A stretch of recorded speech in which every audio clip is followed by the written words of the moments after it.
one person study. Condenses it into liquid, and then it runs out of the beautiful, lovely love spout, also known. It's running out of here. It's in liquid form, and it's broken down now into 3 parts exposed to oxygen. These are called the heads, the hearts, and the tails. Heads cut is methanol. Methanol is poison. You don't want to drink methanol. Maybe you guys have heard of people going blind, getting sick, even dying from drinking bathtub gin during Prohibition. Methanol. We separate our methanol out. You want to direct your attention to that complicated contraption there called a bucket. We collect all the methanol in the bucket. We then take it, throw it back in the pot, and redistill our methanol. Why would we redistill methanol? It acts as a solvent. It does a great job of cleaning out the inside of the pot, getting rid of all the fruit gunk that's stuck in there after distillation.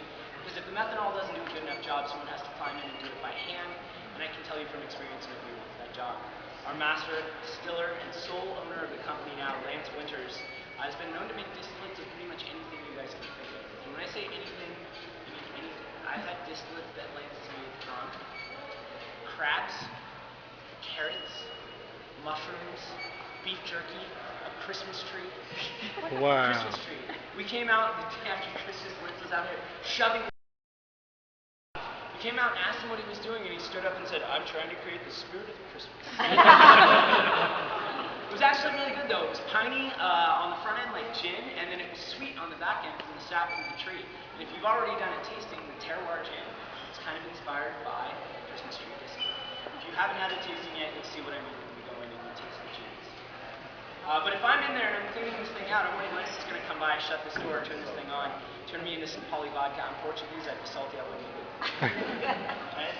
So, methanol does a good job of cleaning the pot, preventing me from turning into booze. The other thing about methanol, guys, if you have very poorly, cheaply made alcohol, you know what I'm talking about, the plastic handle stuff.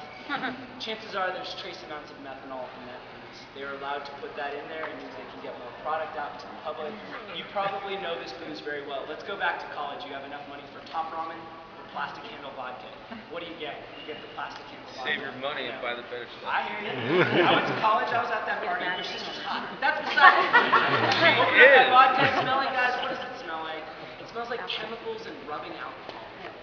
Alcohol should not smell like chemicals or rubbing alcohol, guys. If that's how it smells, that's how it's going to taste. It's going to make you feel like shit. Okay?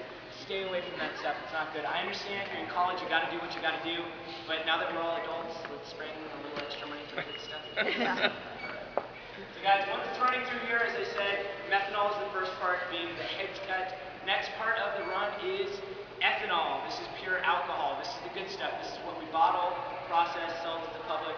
So when you think of St. George Sprits, think of it like this: we're selling you our hearts.